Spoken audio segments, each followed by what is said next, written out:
Hi guys, magandang umaga sa mga taga Batangas. Kaway-kaway naman dyan, shout out po. Nandito po tayo sa Maugat S, Padre Garcia, Batangas. Nandito po tayo sa ating lote. Baka po may napapaibig.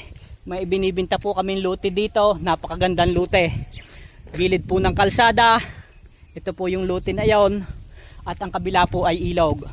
Baka po kayo napapagustong bumili ng lote, ay mag-message lang po kayo sa amin. At ito po ay binibinta po namin. Guys, ito po ay binibinta po namin ng 1 to per square meter. Ayan, sa totoo po niyan ay may kumukuha na po sa amin ng ganyang presyo. Kaya lang, ang gusto pong bayad ay kalahati muna. So guys, ang gusto po namin mangyari, kapag binayaran po yan, ay buong buo. Yan, ay napakagandang lutay. Ay siya, at pagka gusto po ninyo, ay siya mag-message po agad kayo at baka tayo magkasundo. Ay. Sige po, hanggang dito na lang. Bye-bye.